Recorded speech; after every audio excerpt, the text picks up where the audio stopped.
You think you know your family. The faces at the dinner table, the photographs tucked in albums, the stories whispered in quiet corners of the house. But what if I told you that some family lines are not just remembered? They are preserved, not by choice, not by love, but by something older, something far more deliberate. A single line, uninterrupted, carrying a legacy that refuses to die generation after generation. Imagine a family so determined to endure that their very survival becomes an obsession, a shadow over every birth and every death. And the truth, buried beneath years of careful discretion, is darker than anything we like to imagine. These are not just stories of inheritance or tradition. They are chronicles of compulsion, of a quiet terror that lingers behind closed doors. When a family line never breaks, it doesn't just persist, it possesses. It possesses its members, its neighbors, even the land they inhabit. And when you trace the roots of such a family, you find secrets so deeply entwined with their blood that to speak them aloud feels like desecration. Tonight, we are going to uncover one of those lines. A family whose reach, influence, and obsession with continuity has shaped generations in ways most of us cannot comprehend.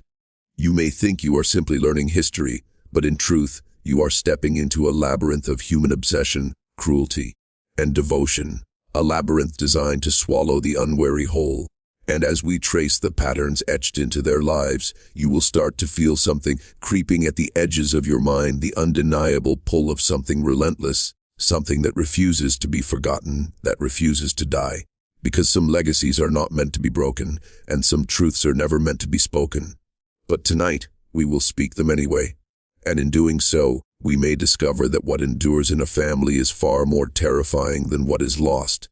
Hello everyone, before we start, make sure to like and subscribe to the channel and leave a comment with where you're from and what time you're watching. That way YouTube will keep showing you stories just like this one.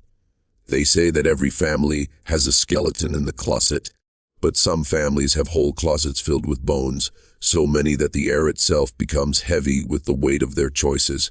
In families where the line never breaks, every decision is dictated not by love or chance, but by the imperative to survive, to continue to endure. Births are calculated, marriages are orchestrated, even deaths serve a purpose.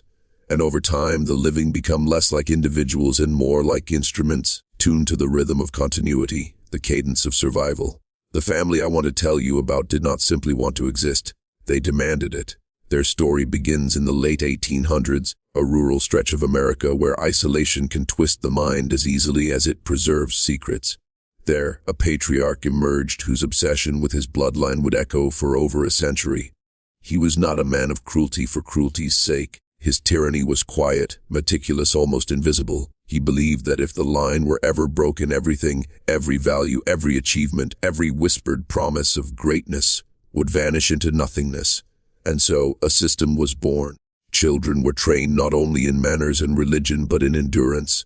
Every marriage, every offspring, was a careful alignment, a puzzle piece that must fit exactly to continue the sequence. Fail and you would be erased, forgotten, or worse. Over the decades, the family's influence spread quietly across the county. Their wealth grew, but so did the weight of expectation. A single misstep could shatter the delicate balance, and those who tried to leave were met with consequences that history often overlooks: disappearances, accidents, and whispers that became rumors that became fear. It is easy to romanticize endurance, to think of a family that survives for generations as strong or admirable.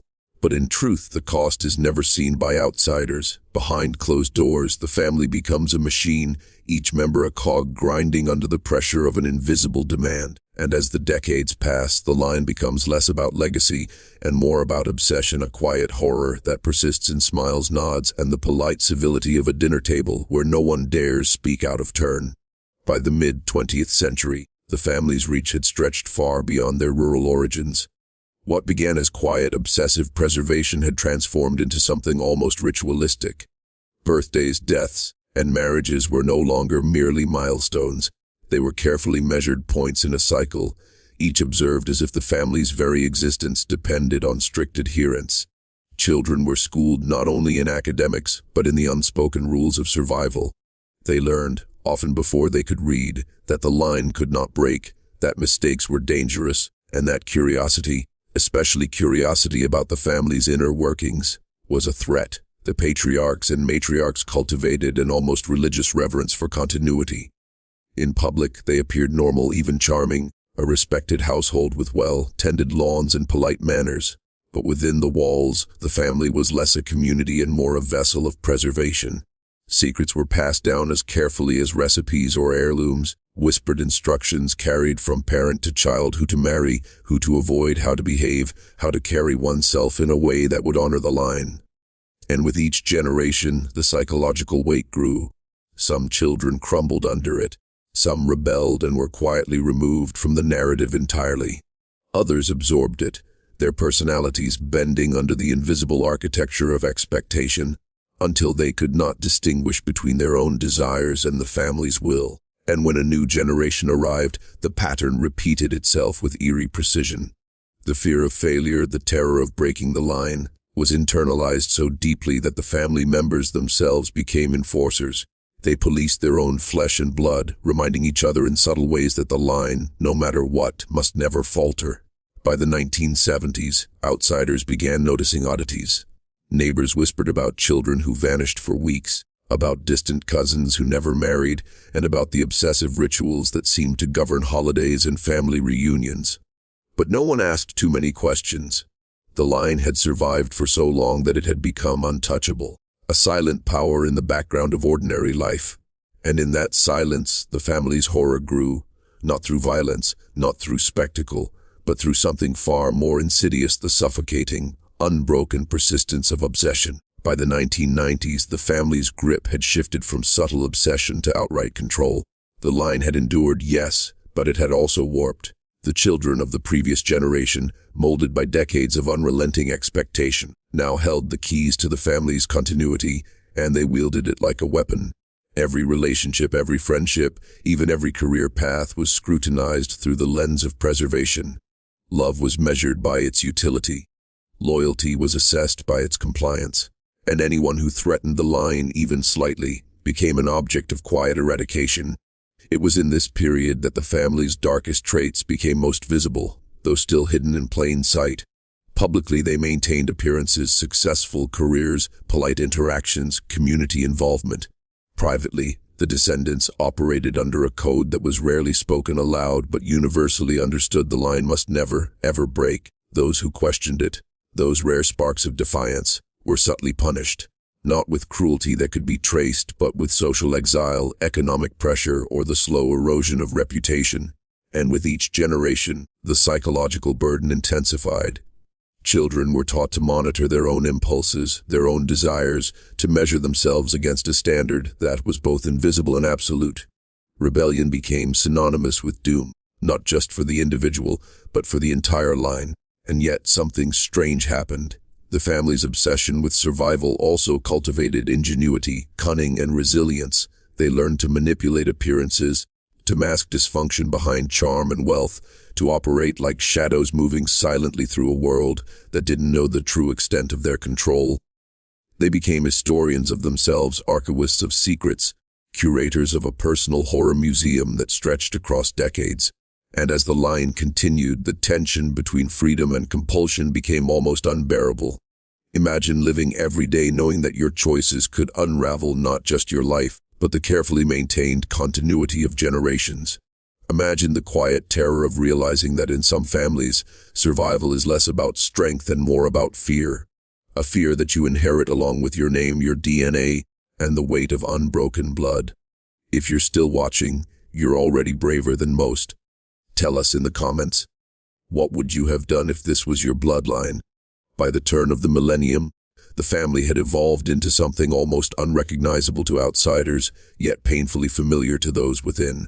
The obsession with unbroken lines had become more than a tradition. It had become a living organism, a silent force that dictated behavior, choices, even emotions. Children were no longer just raised. They were groomed, trained to understand instinctively the rules of survival and continuity. The line was no longer merely preserved by effort. It was enforced by fear so subtle it seeped into dreams. Every decision was filtered through the lens of lineage, careers chosen, partners selected, even friendships carefully weighed for their impact on the family's reputation. It was a tyranny of inheritance, invisible yet omnipresent. And yet, the family also cultivated a perverse sense of pride.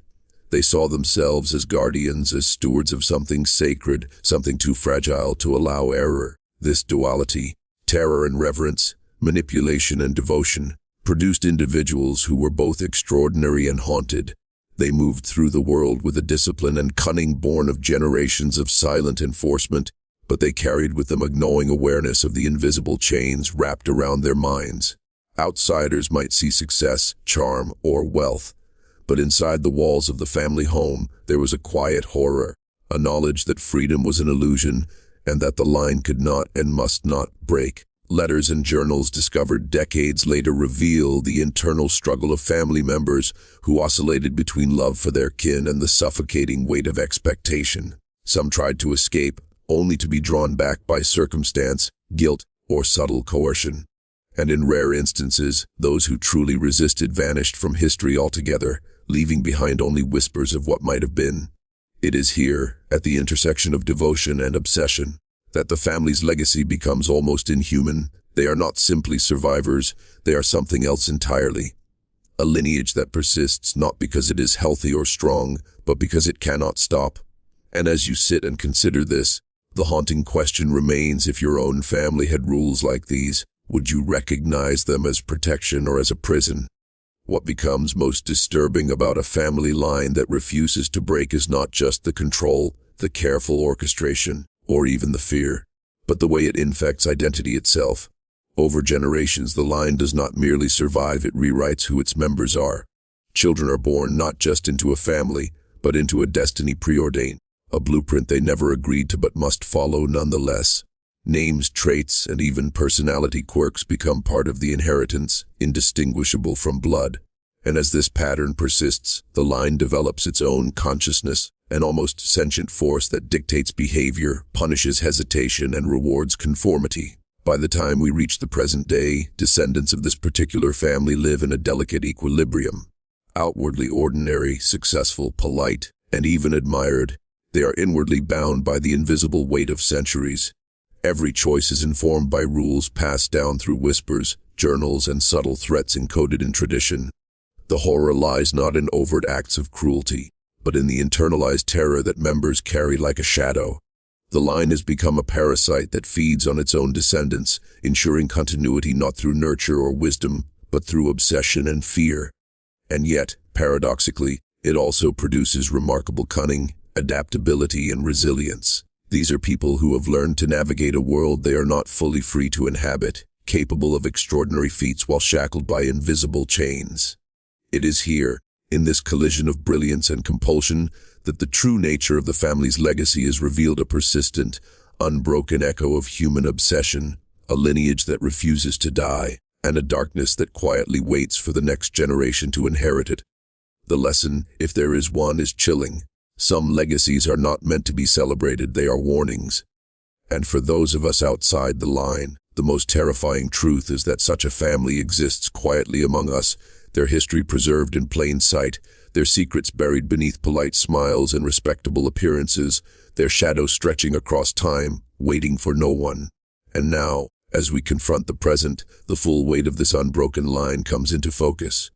What began over a century ago as an obsession with survival has become a living, breathing force, shaping every thought, every action, every relationship of those born into it. The family exists as a testament to continuity, yes, but also as a monument to quiet horror. Their homes, their traditions, their very names carry the imprint of generations who have sacrificed freedom for the line. And yet, there is no villain in the conventional sense, only the line itself, an unstoppable entity that moves through flesh and blood, bending human lives to its will. Descendants speak in careful tones about duty, loyalty, and responsibility, yet beneath the surface, attention coils like a serpent. Every gathering, every family reunion is a subtle reinforcement of the rules, a reminder that deviation is not merely discouraged, it is unthinkable. And when the line threatens to falter, the response is almost invisible: whispered admonitions, veiled threats, the gentle pressure of expectation that crushes without leaving a mark. In studying families like this, historians, psychologists, and observers are struck not by overt cruelty, but by the power of continuity itself, how the unbroken line becomes an agent, an almost sentient force shaping human behavior across generations. The legacy is both a warning and a fascination. It shows us what humans are capable of when survival, tradition, and obsession intersect. And it leaves a question hanging over every one of us. If your own blood carried a similar weight, would you recognize it? Would you fight it, or would you inevitably become part of it? There are families in every town, every city, every state, whose histories are quietly maintained, whose secrets are carefully curated. Most never reach the level of obsession we've explored tonight, but the potential is there, waiting, a reminder that the past is not gone. It endures, sometimes in ways that are uncomfortable, disturbing, and impossible to ignore. The story of a line that never breaks is not just about the past. It is about the unrelenting, haunting echo of human desire to persist, no matter the cost, no matter the horror it leaves behind. And as you close your eyes tonight, consider the legacy you carry, the line you belong to, and whether it is one that will survive, or one that will consume you.